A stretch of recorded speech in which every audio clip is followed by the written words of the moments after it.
자, 본격적으로 얘기를 시작해 보겠습니다. 오늘 소개할 작품은 1951년에 발표되어 지금까지도 문제작으로 남아있는 제롬 데이비드 셀린저의 호밀밭의 파수꾼입니다. 한마디로 간단하게 설명하자면 고등학교에서 쫓겨난 주인공 홀든 콜필드가 3일 동안 뉴욕에서 방황하는 이야기를 담고 있죠. 이 소설의 주인공 홀든 콜필드는 문학사적으로도 10대의 불안을 대표하는 인물로 지금까지도 남아 있습니다. 자, 이게 호밀밭의 파수꾼 하면 떠오르는 이야기들이죠.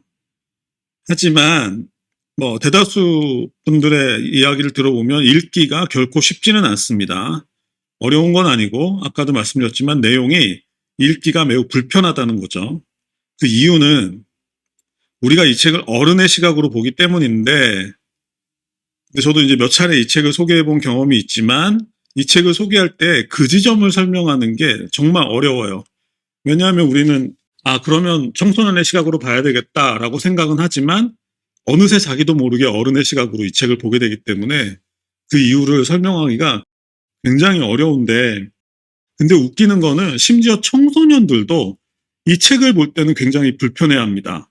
그러니까 본인들의 이야기임에도 불구하고 그들이 책을 볼 때는 부모나 학교에서 배운 그 시각으로 보려고 해요. 참 신기해요. 그래서 오히려 청소년들도 이 책을 불편해하는 경우를 제가 좀 봤는데, 그래서 어떻게 소개를 할까 좀 고민을 하다가 오늘은 예전과는 좀 책 소개 방식을 바꿔보려고 합니다. 그러니까 그것은 어른의 시각이 아닌 청소년의 시각으로 이 책을 읽기 위한 목적이라고 생각하시면 되고요.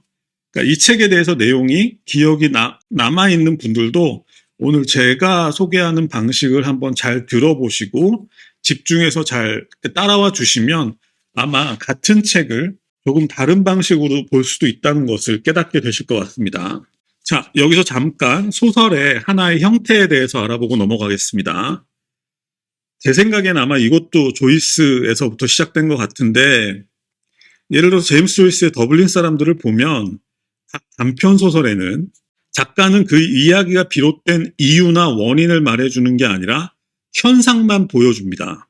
예를 들어 더블린 사람들 마지막에 수록된 죽은 사람들이라는 단편이 있는데, 그 작품을 보면 제목은 죽은 사람들인데 가족들이 모여서 크리스마스 파티를 하고 또 아일랜드 전역에 산자와 죽은 자 위에 눈이 내리고 있었다. 그러니까 현상들을 보여주는데 왜 그 작품 제목이 죽은 사람들인지는 절대 알려주지 않는 거죠. 그러니까 그 이유는 뭐냐면 작가의 의도가 담긴 건데, 나는 현상만 보여줄 테니 그 원인은 독자들 스스로 파악하라는 의미에서 그렇게 한 겁니다. 그러니까 이것 또한 모더니즘의 주요한 흐름 중 하나인지는 잘 모르겠지만 어쨌든 조이스 이후로 레이먼드 카버나 앨리스 몰로 같은 작가들을 거치면서 이런 방식 또한 소설의 주요 구성 방법 중 하나로 자리 잡은 건 분명한 것 같습니다. 그러니까 이유를 알려주지 않는 거예요. 현상만 보여주는 거죠. 그리고 원인은 당신들이 한번 찾아봐라 이렇게 얘기하는 건데, 이걸 조금 더 쉽게 설명해 보자면 어떤 결과가 있다면 그 결과에는 원인이 있었겠죠. 그러니까 예를 들어서 만약에 지금 냄비에 물이 끓고 있다면 그 원인은 누군가가 가스불을 켜놨다라는 얘기라고 추측할 수 있고, 또 누군가가 서럽게 울고 있다면 그에게 어떤 슬프거나 안 좋은 일이 일어났을 거라고 우리가 추측할 수 있죠. 그렇게 결과를 놓고 우리가 원인을 추측할 수 있다는 건데, 마찬가지로 어떤 청소년이 지속적으로 반항하는 태도를 보인다면 그 행동에는 분명 원인이 있다는 거죠. 호밀밭의 파수꾼이 바로 그런 이야기를 하는 소설입니다.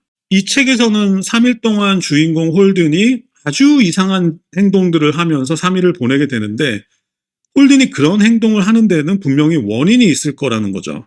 그래서 그 원인을 알고 그 홀든의 행동들을 보면 이 책은 너무나 가슴이 아픈 소설이 되고, 그 이유를 모르고 보면 보기에 몹시 불편한 소설이 되는 것 같습니다.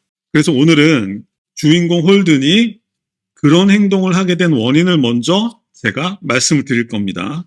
그리고 그 원인에 맞춰서 그의 행동들을 원인에 맞게 한번 살펴보려고 합니다. 작가는 사실 당연히 눈에 보이는 홀든의 행동들을 통해서 독자들 스스로가 그 원인을 찾아내기를 바랬겠지만, 저는 개인적으로 지금까지 그렇게 해서 원인을 찾아낸 사람을 만난 적이 없기 때문에 물론 작가의 의도는 존중하지만 오늘은 더 이해를 돕기 위해서 원인부터 말씀드리고 그리고 책에 드러난 현상들을 그 원인에 맞게 하나씩 같이 살펴보도록 하겠습니다. 자, 이제 주인공 홀든 콜필드와 그의 사연에 대해서 알아보겠습니다. 자, 홀든은 뉴욕의 꽤 부유한 집안의 둘째 아들입니다. 아버지는 아주 잘 나가는 변호사예요. 책은 펜시라는 이름의 고급 사립고등학교에서 5과목 중 4과목에서 낙제 점수를 받아서 학교에서 잘리게 된 홀든의 이야기로 시작합니다. 그리고 그가 학교에서 잘린 거는 이번이 처음이 아닙니다. 4번째예요. 자, 때는 크리스마스 방학을 앞둔 주말입니다. 문득 홀든은 다시 돌아오지 않을 학교 기숙사에 머물 이유가 없다는 것을 깨닫고 기차를 타고 미리 뉴욕으로 돌아와서 3일을 혼자 보내게 됩니다. 그러니까 크리스마스 방학은 아직 시작하지 않았지만 학교에선 이미 잘렸기 때문에 주말을 혼자 기숙사에서 보내고 싶지 않아서 혼자 먼저 뉴욕으로 가서 거기서 혼자 3일을 보내는 거죠. 자, 홀든의 사연을 한번 먼저 알아보겠습니다. 제가 먼저 사연을 알려드린다고 했죠. 홀든에게는 형과 2 동생이 있었습니다. 형의 이름은 여기 DB라고 나오는데 형 DB는 홀든이 가장 좋아하는 작가였는데 몇 년 전에 홀든을 배신하고 헐리우드로 떠나버렸습니다. 그리고 동생으로는 엘리라는 이름의 동생과 피비라는 이름의 동생이 있었는데 그 중에서도 홀든은 자신보다 2살 어린 빨간머리 엘리와 가장 친했습니다. 그리고 엘리는 홀든이 13살 때 죽었습니다. 백혈병으로 죽었습니다. 그 소식을 듣고 홀든은 주먹으로 차고의 유리창을 전부 깨부수는 바람에 양손이 모두 엉망이 될 정도였고 정신분석 상담까지 받아야 했습니다. 자, 근본적인 이유는 이것 때문입니다. 자신이 가장 친했던 동생 엘리의 죽음 이후로 홀든은 제정신을 차리지 못하고 있는 거죠. 홀든의 삶이 엉망이 된 것은 결국 엘리의 죽음 때문인데 그런데 이 책에 등장하는 모든 어른들은 홀든에게 모두가 그럴듯한 이야기를 해줍니다. 그런데 하지만 그 누구도 홀든의 말을 들어주려고 하지는 않습니다. 이게 핵심입니다. 제가 가게를 시작한 지 얼마 안 됐을 때 어떤 대학생 손님이 오셔가지고 저한테 이런 얘기를 했던 기억이 있어요.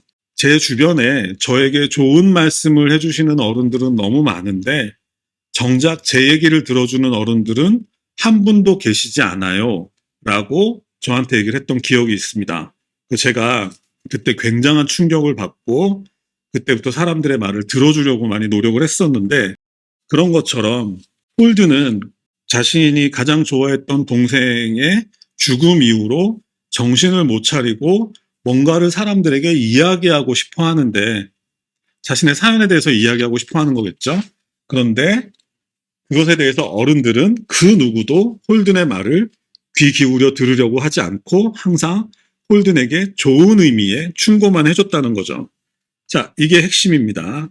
자, 그래서 결국 홀든은 학교를 나와서 뉴욕으로 향하는 기차 안에서 만난 친구 엄마에게 수작을 걸기도 하고 또 택시기사에게 또 엉뚱한 질문을 하기도 하고 혼자 나이트클럽에 가서 나이 많은 여자들에게 말을 걸기도 하고 또 호텔에서 매춘부를 불러서 얘기나 좀 하자고 하기도 하고 하는데 그런 자극적인 일화들 때문에 이 작품이 사실 문제작이 되기도 했지만 한편으론 그런 홀든의 모든 행동들은 누군가에게 자신의 사연을 털어놓고 싶은 것으로 보면 모두 이해가 됩니다. 누군가를 붙잡고 얘기하고 싶은 거예요. 예전에 우리가 다루었던 레이먼드 카버의 대성당에 수록되어 있는 별것 아니지만 도움이 되는 것들도 마찬가지였죠.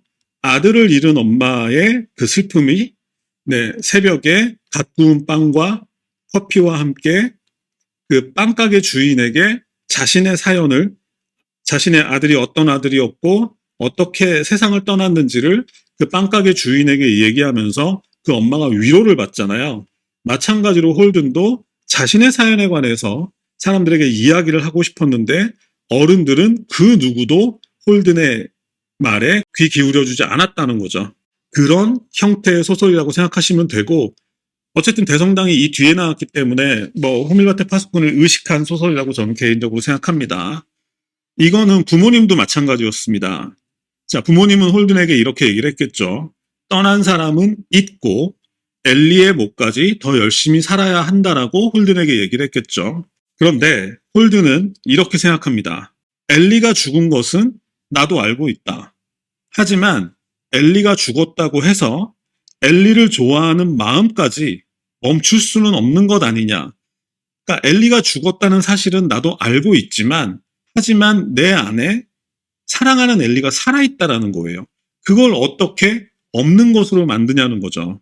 자, 독자들은 이것을 전제로 이 작품을 읽어야 됩니다. 그러니까 죽은 동생이 아직까지는 홀든의 마음속에 명백히 살아있는 거고 홀든은 그 동생을 너무너무 지금도 좋아하고 있습니다. 하지만 어른들은 그래서는 안 된다라고 얘기를 하죠. 그런데 홀든은 그래서는 왜 안 되는지를 묻고 있는 겁니다. 내가 사랑하는 존재가 죽었다 하더라도 그에 대한 사랑이 남아있으면 왜 안 되는지를, 왜 어른들은 나에게 그 엘리를 잊을 것을 왜 강요하는지를 반문하고 있다고 생각하고 이 소설을 보시면 이 소설이 전부 이해가 됩니다. 자, 그래서 마지막에 가면은 이 엘리의 죽음으로 비롯된 그 마음의 상처를 막내 동생인 피비와 그리고 형인 디비를 통해서 위로를 받게 되는 과정까지가 나오는데, 그래서 그 과정을 함께 지켜보다 보면 마지막에 호밀밭을 지키는 파수꾼이 되겠다는 홀든의 마지막 대사의 의미도 이해할 수 있게 되는 거죠. 네, 모두 이해하셨죠? 간단한 서사입니다, 사실은.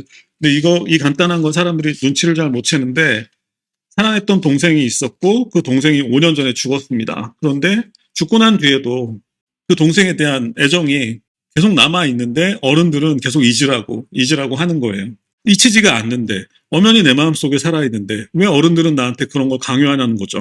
그러면서 어른들은 빨리 정신을 차리고 너도 대학에 가고 어른이 되라라고 요구를 하는데, 내가 왜 그런 어른이 되어야 해? 라고 질문을 하고 있는 겁니다. 그래서 이게 중요한 성장 소설인 거죠. 그러니까 어른이 되기를 거부하는 어떤 청소년이 있는데 그 청소년 입장에서 왜 그가 어른이 되기를 거부하는지 한번 들어보자는 거죠. 그에게도 합당한 이유가 있을 수 있다는 거죠. 이것이 호밀밭의 파수꾼의 핵심이라고 생각하시면 되고요. 자, 지금까지 말씀드린 내용을 바탕으로 이 작품의 주요 에피소드를 쭉 살펴보겠습니다. 첫째 날, 둘째 날, 셋째 날로 이루어져 있는데 지금 첫째 날은 토요일입니다. 학교를 떠나기 전에 그래도 자신을 사랑해줬던 역사 선생님을 이제 만나러 갑니다.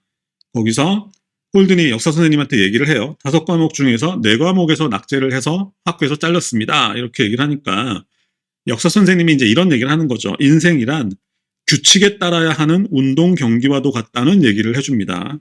물론 역사 선생님 입장에서는 홀든의 장래를 걱정해서 해주는 말일 텐데 이런 이야기를 듣고 있는 홀든의 머릿속에는 뉴욕 센트럴파크 연못에 사는 오리들은 겨울에 연못이 얼면 어디로 가는지 궁금해하고 있습니다. 그러니까 아까 말씀드렸던 것처럼 홀든의 장래를 걱정해서 좋은 이야기를 해주는 어른들은 이미 많았고 그것에 대해서 홀든은 아무 생각이 없었다라는 거죠. 중요한 건 미래가 아니라 지금인데 네, 어른들은 그것을 무시하고 미래만을 얘기하고 있는 거죠. 모든 장면들이 이렇게 구성되어 있다고 생각하시면 됩니다. 그리고 기숙사 장면이, 저 유명한 기숙사 장면이 나오는데 마지막 날을 보내는 거죠, 기숙사에서. 그런데 축구 경기가 있어서 축구 경기를 보러 간 친구들도 있고 데이트를 하러 간 친구들도 있고 여러 친구들이 있었을 텐데 홀든이 기숙사에서 만나는 친구는 2명입니다. 먼저 굉장히 지저분한 옆방 친구하고 뭔가 일이 생기고 그 다음에 또 룸메이트에게는 또 얻어맞기까지 하는데 여기서 오해하시면 안 됩니다. 이 책을 가만히 보면 홀든은 이 기숙사 친구들에 대해서는 원망이 없습니다. 그러니까 오히려 또 다시 이들을 떠나야 한다라는 사실을 굉장히 아쉬워하고 있습니다. 그러니까 호밀밭의 파수꾼의 기숙사 장면이 굉장히 유명한데 그 기숙사 장면에서 되게 막 불평불만이 오가는 문장들이 나오지만 그것은 사실 홀든이 학교를 떠나는 건 어쩔 수 없다고 생각하지만 또다시 벌써 4번째잖아요. 또다시 친구들과 이별해야 한다는 사실을 몹시 아쉬워하고 있는 그런 마음 상태에서 하는 행동들이라고 생각하시면 오히려 훨씬 더 이해가 잘 됩니다. 그리고 홀든은 오늘 아침에 뉴욕에 갔다 왔는데 뉴욕에서 산 1달러짜리 빨간색 사냥 모자를 쓰고 있습니다. 이 작품에서 홀드는 계속 그 모자를 쓰고 있는데 그 이유가 뭐겠습니까? 죽은 동생 엘리의 머리가 빨간색이었기 때문입니다. 그리고 룸메이트는 자기가 데이트를 하러 나가야 되는데 숙제할 시간이 없으니까 홀든에게 자신의 장문 숙제를 대신 해달라고 요구합니다. 뭐 부탁이라기보다는 요구에 가까운데 거기에 대해서 홀든은 이제 룸메이트의 장문 숙제를 대신 해주면서 주제와는 상관없는 엘리의 이야기를 써버립니다. 그러니까 엘리는 홀든보다 2살 어렸고 왼손잡이였고 야구할 때는 왼손잡이용 글러브를 꼈는데 외야 수비를 봤었나 봐요. 외야는 공이 올 일이 별로 없으니까 야구 글러브에다가 시를 써놓고 공이 날아오지 않을 때는 그 야구 글러브에 썼던 시를 읽곤 했다. 이런 이야기를 그 장문 숙제에다가 써버립니다. 그리고 동생 엘리는 어디에서나 눈에 띄는 빨간색 머리였고 그리고 누구에게도 화를 내지 않았고 언제나 웃는 친구였다. 이런 이야기를 씁니다. 사실 이 책에는 중간중간에 그 동생 엘리에 대한 이야기들이 곳곳에 써 있어요. 그런데 독자들 입장에서는 워낙 홀든이 되게 좀 이상한 행동들을 하기 때문에 그거에 눈이 쏠려서 정작 엘리에 대한 이야기들이 나오는 걸 대부분 놓치는데 중간중간에 이런 식으로 엘리에 대한 이야기들이 계속 들어가고 있습니다. 그러면서 홀든은 오늘 밤 당장 기숙사를 떠나기로 결심합니다. 그리고 뉴욕행 기차, 밤기차에 오르는데 기차에서 반 친구 엄마를 만나서 수작을 걸기도 하고 그 엄마의 아들이겠죠. 반 친구에 대해서 끊임없는 거짓말을 늘어놓는데 이 모습을 보면 그 아이는 뭐 홀든이 보기에는 굉장히 세상에서 가장 지저분한 아이였고 뭐 이런 아이였는데 엄마에게는 굉장히 많이 칭찬을 해줘요. 근데 그런 이야기들을 가만히 보고 있으면 아, 홀든이 지금 엄마가 듣기 좋아하는 이야기들만 해주고 있구나라는 걸 알 수가 있는데 그 이유는 제가 생각하기에는 아마도 어른들은 그런 이야기들을 듣기를 원하기 때문에 홀든이 그냥 거기에 맞춰주는 것 아닌가? 네, 그런 생각이 들기도 하고 그리고 뉴욕에 도착했습니다. 집에는 들어갈 수 없으니까 이제 호텔로 가야 되는데 호텔로 가는 택시 안에서 다시 기사에게 센트럴파크 연못의 오리 얘기를 꺼냅니다. 그러니까 결국은 여기에는 두 가지 의미가 있는데 먼저 홀든은 끊임없이 어른들을 대상으로 말을 겁니다. 자기 얘기를 하고 싶은 거죠. 근데 자기 얘기를 하고 싶은데 그것을 정리해서 말할 정도까지의 능력은 안 되는 거죠. 그러니까 두서없이 막 아무 얘기나 던지는 것처럼 느껴지는 거죠. 그게 첫 번째 의미고 두 번째는 이 센트럴파크의 오리 문제는 사실 굳이 자세하게 해석하지 않아도 그냥 연못이 얼면 그곳에 살던 오리들은 어디로 가느냐는 질문은 지금 홀든은 학교에서 잘렸고 벌써 4번째 잘렸고 이제 학교로도 돌아가지 못하고 집으로도 지금은 돌아가지 못하는 상황이니까 자기처럼 갈 곳을 잃은 사람들은 어디로 가야 하나 하는 그런 막연한 의미의 질문을 사람들한테 어른들한테 던지고 있다고 생각하시면 될 것 같습니다. 호텔에 들어갔더니 창밖으로 건너편 건물에서 온갖 변태짓거리들을 하는 어른들의 모습이 보입니다. 근데 그것에 대해서 홀든은 비난을 하기보다는 이렇게 생각합니다. 그 누구도 자신에게 신경 써주는 사람은 없다 정도의 느낌을 느낍니다. 그리고 그러면서 이제 막내 동생 피비를 그리워하는 모습이 나오고요. 이제 누군가가 그리운 거죠. 누군가와 만나고 싶고 누군가와 얘기하고 싶어요. 그래서 이제 호텔 클럽으로 내려가는데 이 호텔 클럽에서 자기보다 나이가 많은 3명의 여자들 일행이 있는 걸 보고 그들에게 이제 춤을 청하게 됩니다. 춤을 추면서 상대의 춤솜씨를 칭찬하면서 자연스럽게 홀든은 막내 동생 피비에 대한 이야기를 꺼냅니다.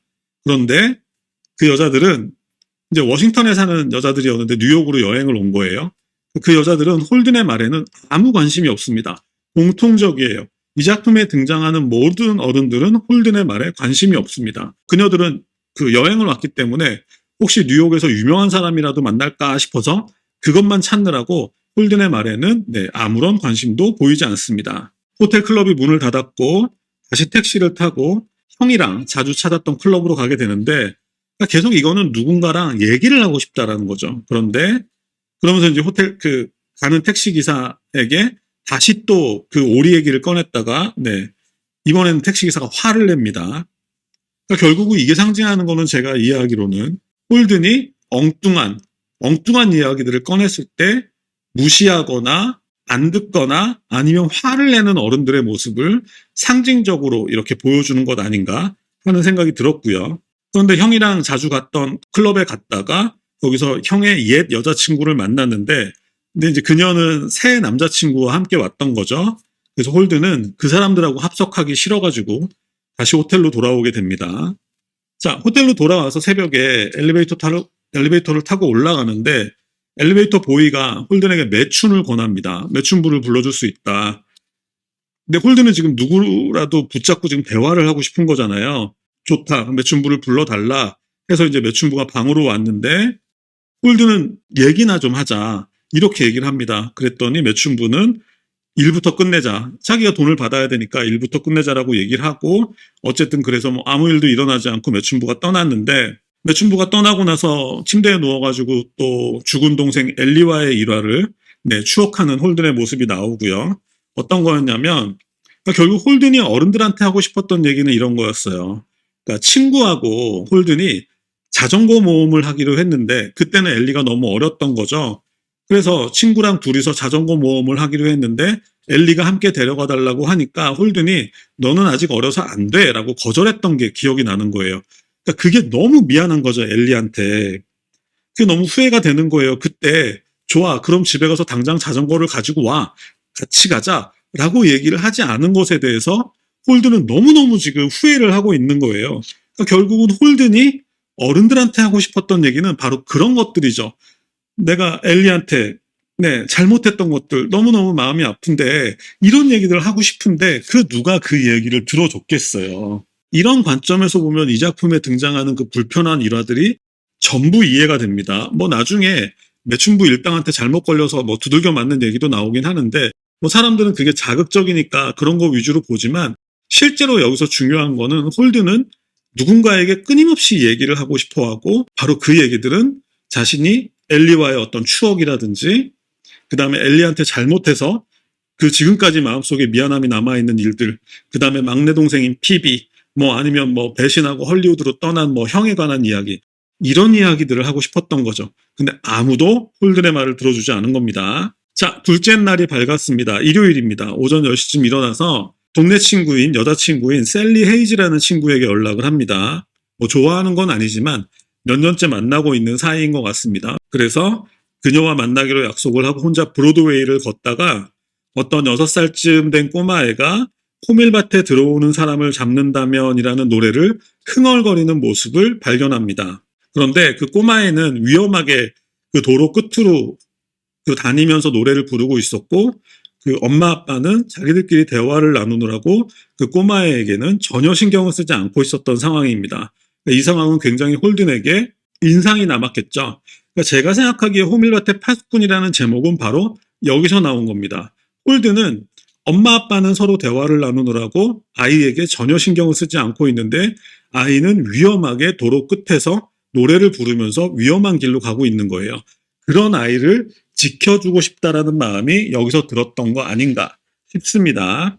그리고 그 여자친구인 셀리를 만나서 연극을 보고 스케이트장으로 가게 되는데, 뭐 이 내용들은 좀 길게 나오지만 그냥 넘어가도 될 것 같고, 여기서도 이제 홀든은 셀리에게 뭔가 대화를 시도하는데, 그러니까 여기서 인상적인 대화가 하나 등장합니다. 여기서 홀든은 셀리에게 시골에 가서 살자라고 얘기를 해요. 시골로 떠나고 싶다고, 같이 가서 살자 뭐 이런 식으로 얘기를 하는데 셀리가 여기에 대해서 이렇게 대답을 합니다. 그런 건 나중에도 할 수 있다고 말을 해요. 그런 건 우리가 대학을 졸업하고 나서도 할 수 있는 거야. 이렇게 얘기를 하니까 여기서 홀든이 뭐라고 대답을 하냐면 나중이 되면 모든 게 변해버릴 거라고 말합니다.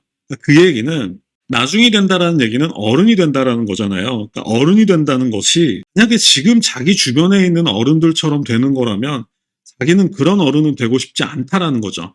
그런 의미가 담겨 있는 대사라고 생각하시면 될 것 같습니다. 그리고 셀리와 헤어지고 예전에 만났던 학교 친구를 만나기로 하고 시간이 남아서 혼자 극장으로 갑니다. 극장에서는 크리스마스 공연이 벌어지고 있었는데 그 공연은 이제 매년 반복되는 공연이어가지고 과거에 엘리하고도 그 공연을 봤던 기억이 있었던 거죠. 그런데 홀든이나 엘리 모두 그 오케스트라에서 작은 북을 치는 사람을 좋아했었습니다. 그 추억을 떠올리는데 그 작은 북 치는 사람이란 그러니까 음악 한 곡에서 북을 칠 일이란 단 2번밖에 없었는데 그 사람은 북을 치지 않고 있을 때도 전혀 지루한 표정을 짓지 않았고 마침내 자기 차례가 돌아왔을 때는 진지한 표정으로 정말 멋지게 북을 두드렸다고 합니다. 그러니까 홀든하고 엘리는 이렇게 주인공들이 아니라 조연이나 단역이지만 자신의 역할에 매우 충실했던 그런 인물들을 좋아했었다라는 거죠. 그 공연이 끝나고 이제 고급 호텔바에서 예전 학교 친구를 만나게 되었는데 아마 선배였던 것 같아요. 그래서 지금 그 친구는 콜롬비아 대학교에 다니고 있는데 그런데 그 친구랑 만나가지고 또 홀든이 계속 이상한 얘기를 해요. 또 다른 사람들 마음도 이해가 되는 게 홀든이 하는 말이 전혀 논리적이지가 않고 정말 엉뚱한 이야기들을 하기 때문에 듣기가 사실은 피곤한 건 사실이에요. 그래서 그 친구도 한참이나 이제 홀든의 말을 듣다가 이제 나 약속 있어 하고 먼저 홀든을 버려두고 먼저 나간 거죠. 호텔바에 홀든 혼자 남은 겁니다. 결국 홀든은 아무에게도 자신의 이야기를 하지 못하고 답답한 상태에서 계속 호텔바에서 술을 마시다가 잔뜩 취해버렸습니다. 그래서 한밤중에 혼자 센트럴파크로 갑니다. 오리를 보기 위해서 간 거죠. 취해서. 근데 오리는 보이지 않았고 센트럴파크의 연못은 절반쯤 얼어 있었다고 합니다. 자, 이때 이 새벽에 벤치에 앉아가지고 자신의 장례식을 상상합니다. 어렸을 때 이런 생각할 수 있잖아요. 내가 죽으면 이런 엄마 아빠가 슬퍼할 거고 이런 상상을 하잖아요. 그 술에 취해가지고 새벽에 공원 벤치에 앉아서 그런 상상을 하다가 여기서 의식의 흐름이 이어집니다. 그러니까 그 자신의 장례식을 상상하다가 예전에 부모님하고 함께 엘리의 무덤을 찾았던 기억을 회상합니다. 그런데 그날따라 엘리의 무덤에 있는 비석과 그 잔디 위로 비가 추적추적 내리고 있었고 그 모습을 보면서 홀든은 다시는 이런 곳에서 내 동생을 만나고 싶지 않다라고 생각을 했었습니다. 그런데다가 홀든이 보기에는 엘리에게 인사만 하고 아무렇지도 않게 식당으로 향하는 부모의 마음을 또 이해할 수 없었습니다. 물론 부모님들의 마음이 그렇지는 않았겠죠. 부모님들 또한 또 홀든에게 그런 모습을 보여주고 싶지 않아서 그랬을 텐데 어쨌든 홀든은 그런 모습을 이해할 수 없었던 거예요. 그러다가 마치 홀든은 이제 취해가지고 자신의 죽음이 이제 확실해지는 것처럼 느끼게 되는데 그래서 죽기 전에 마지막으로 막내 동생 피비를 만나기로 결심합니다. 그 몰래 자기 집에 들어가는데 다행히 부모님은 이제 크리스마스 파티에 참석하느라고 집을 비웠고 그래서 성공적으로 몰래 동생의 방에 잠입하는 데 성공을 하는데 근데 이제 오빠가 일찍 돌아온 걸 보고 막내 동생인 피비가 화를 내는 거예요. 또 잘렸냐고. 근데 여기서 이 책에서 가장 중요한 대화가 등장합니다. 그러면서 피비가 홀든한테 이렇게 묻습니다. 학교에서 잘렸으니까 이렇게 묻는 거죠. 도대체 오빠가 좋아하는 게 뭐냐고 다그칩니다. 그랬더니 홀든이 그 질문에 대해서 이렇게 대답을 합니다. 내가 이 세상에서 가장 좋아하는 것은 엘리와 너야. 이렇게 대답을 하는 거죠. 그리고 이렇게 얘기를 해주죠. 그러니까 피비가 이렇게 얘기를 했겠죠. 엘리 오빠는 이미 죽었잖아 라고 얘기를 하니까 홀든이 사람이 죽었더라도 계속해서 그 사람을 좋아할 수 있는 거라고 그렇게 얘기를 하고요. 그리고 피비가 또 이어서 도대체 앞으로 오빠는 뭘 할 거야? 이렇게 질문을 하니까 여기서 그 유명한 대사가 나오는 거죠. 나는 아이들이 절벽에서 떨어지지 않도록 호밀밭을 지키는 파수꾼이 될 거라고 이때 피비에게 홀든이 이야기를 합니다. 그러니까 피비는 부모님들에게 들어서 알고 있었던 그런 걱정들을 홀든에게 질문을 했는데 홀든은 이에 대해서 우문현답처럼 대답을 해버린 거죠. 피비는 어른의 질문을 했고 홀든은 청소년의 대답을 해준 거죠. 근데 상대방이 피비이기 때문에 피비는 그 홀든의 말을 이해하는 거죠. 다른 일도 몇 가지 있지만 어쨌든 몰래 빠져나가야 되기 때문에 홀든은 자신이 쓰고 다녔던 빨간 사냥 모자를 피비한테 선물로 주고 몰래 집을 나옵니다. 일요일 새벽인데 갈 데가 없잖아요. 어쨌든 나올 때는 다음날 월요일 그 정오에 12시에 피비의 학교 옆에 있는 박물관에서 둘이 만나기로 하고 빨간 사냥 모자를 선물로 주고 집을 빠져나와서 과거에 자신에게 친절하게 대해줬던 유일한 선생님인 앤톨리니 선생님이라는 사람한테 전화를 걸어서 지금 찾아가도 되냐고 물어보고 그 선생님이 오라고 해가지고 그 앤톨리니 선생님의 집에 찾아가게 됩니다. 그런데 여기서 비로소 홀든은 처음으로 앤톨리니 선생님에게 자기가 하고 싶은 이야기들을 다 털어놓을 수 있었고, 앤톨리니 선생님 또한 그 홀든의 이야기를 진지하게 들어줬습니다. 자, 이렇게 되면 아름답게 끝났겠지만, 그런데 알고 보니까 그게 아니라 이 앤톨리니 선생님이 일종의 좀 동성애적인 접근을 했어요. 홀든한테. 그러니까 이 앤톨리니 선생님마저 자기만의 다른 목적이 있어서 홀든의 이야기를 들어주는 척을 한 거죠. 그러니까 결국은 지금 이 소설에 등장하는 모든 어른들에게 홀든은 배신감을 느끼게 되는 거예요. 그래서 새벽에 다시 그 집을 나와서 어떻게든 이제 아침이 올 때까지 기다려야 되니까 기차역 대합실로 가서 남은 밤을 보내게 됩니다. 자, 마지막 날이 밝았습니다. 월요일입니다. 12시에 피비의 초등학교 옆에 있는 박물관에서 피비를 만나기로 했잖아요. 근데 결국은 이 피비가 홀든이 주었던 빨간 사냥 모자를 쓰고 여행 가방을 끌고 나타난 겁니다. 오빠랑 함께 가겠다는 거죠. 홀든이 서부로 간다고 했으니까 자기도 오빠를 따라서 같이 서부로 가겠다. 홀든이 너는 아직 어려서 안 돼 라고 말리니까 이제 피비가 화가 난 거예요. 나는 왜 안 돼? 근데 이러면서 이제 피비가 삐져가지고 달래다가 결국은 알았다고. 너랑 같이 집으로 돌아가겠다고. 이렇게 얘기를 하니까 피비가 그제서야 홀든을 용서하게 됩니다. 그리고 이제 그 유명한 장면이 등장하죠. 피비는 회전목마를 타고 그 빨간 사냥 모자를 쓰고 회전목마를 타고 그때 갑자기 비가 쏟아졌는데 홀든은 그 갑자기 쏟아지는 비를 맞으면서 피비를 바라보고 있습니다. 그때 그런 문장이 나오죠. 파란 코트를 입고 회전목마를 타는 피비의 모습에 너무 행복해서 마구 큰 소리를 지르고 싶었다. 그러니까 피비는 홀든이 서부로 떠나겠다라는 말을 반대하는 게 아니라 자기도 같이 가겠다라고 나섰잖아요. 그래서 그런 피비 덕분에 홀든이 감동을 해서 같이 집으로 돌아갔고 결국은 피비와 함께 집으로 돌아가서 치료를 받게 되었다는 얘기인데 결국 이제 홀든이 입원했던 병원이 홀든의 집은 뉴욕인데 형은 이제 그 LA에 있는 헐리우드에서 살고 있었고 홀든이 입원했던 병원이 LA 근처였나 봐요. 그래서 형이 아주 자주 찾아왔었나 봅니다.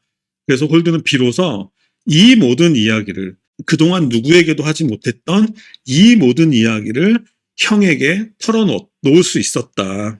홀든은 처음부터 끝까지 말도 안 되는 이야기지만 누군가를 붙잡고 실컷 이야기를 하고 싶었어요. 자신에 대해서. 자신의 엘리가 얼마나 착한 동생이었는지 그리고 자기가 엘리한테 못되게 굴었던 기억도 있었을 것이고 그 다음에 자기의 막내 동생 피비가 얼마나 귀여운지 이런 얘기들을 한두 끝도 없이 누군가를 붙잡고 털어놓고 싶었는데 그 누구도 홀든의 이야기를 들어주지 않았던 거죠. 그래서 결국은 아주 심각한 지경까지 갔지만 결국 막내 동생 피비와 그 다음에 형 덕분에 치유를 받게 되는 그런 과정을 보여주고 있는 그런 소설인 거죠.